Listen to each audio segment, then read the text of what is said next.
কোনো চাপাতি কোম্পানিকে ওখানে ঢুকতে দেওয়া হবে না, কোনো গাঁজাখুরকে ওখানে ঢুকতে দেওয়া হবে না, হাতে অস্ত্র নিয়ে ওখানে ঢুকতে দেওয়া হবে না, গণরুম যারা কায়েম করে তাদেরকেও ঢুকতে দেওয়া হবে না।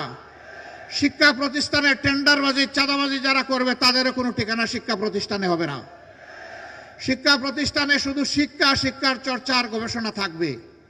যদি তাই থাকে তাহলে আগামীর বাংলাদেশ ঘুরে দাঁড়াবে ইনশাআল্লাহ। যদি তোমরা শিক্ষা প্রতিষ্ঠানকে সেইভাবে গড়ে তুলতে পারো তাহলে 24-এর এই ত্যাগ ইনশাআল্লাহ শতভাগ সফল হবে। আর যদি শিক্ষা প্রতিষ্ঠানকে গড়ে তোলা না যায় এই জাতি বারবার পথ হারাবে।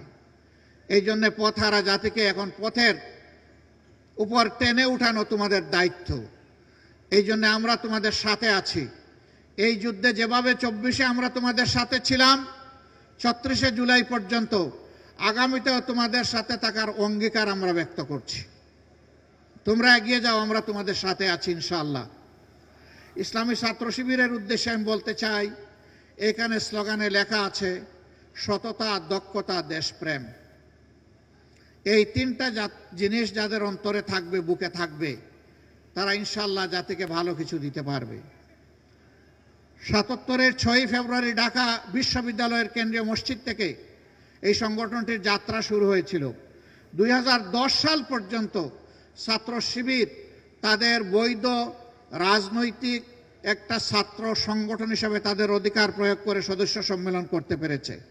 10 সালের পরে আজ এই দ্বিতীয়বার, 10 সালের পরে এই দ্বিতীয়বার আজকে 24-এর 31 তারিখে ডিসেম্বরের অনুষ্ঠিত হতে যাচ্ছে। মাঝখানে না হওয়ার মূল কারণ আমি সবার বক্তব্য শুনি নাই, সার্জিসের বক্তব্য থেকে চলে এসেছে। সার্জিস বলেছে এই সংগঠনকে নিশ্চিহ্ন করতে চেয়েছিল হায়নারা, তারা পারেনি। সত্যের উপর যারা দাঁড়িয়ে থাকে আল্লাহ তাদের সাথে থাকেন।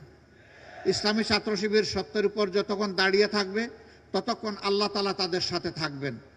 ধৈর্যের উপর যতক্ষণ থাকবে আল্লাহ তাআলা ততক্ষণ তাদের সাথে থাকবেন। ছাত্র শিবির তোমাদেরকেই আজকে মূল দায়িত্ব নিতে হবে প্রতিষ্ঠিত ছাত্র সংগঠন হিসাবে।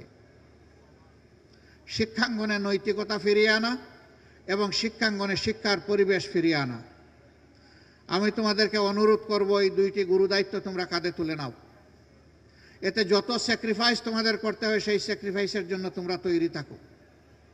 তারপরেও আমাদের শিক্ষা প্রতিষ্ঠানগুলো তোমরা মেরামত করে দাও। হ্যাঁ, এ কাজ তোমাদের একার নয় এবং একা পারবেও না।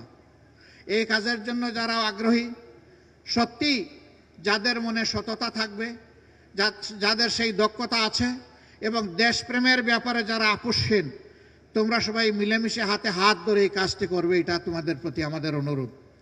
এইখানেই তোমাদের ঐক্য হবে এই তিনটা স্লোগানের ভিত্তিতে সকলের সাথে। যারাই এগিয়ে আসবে তাদেরকে বুকে আলিঙ্গন করে পরস্পরকে জড়িয়ে ধরে তোমরা সামনের দিকে এগিয়ে যাও। তোমাদের হাতেই আগামীর বাংলাদেশ শোভা পাবে ইনশাআল্লাহ। আমরা সেই যুবকদের হাতে বাংলাদেশ দেখার জন্য অপেক্ষায় আছি।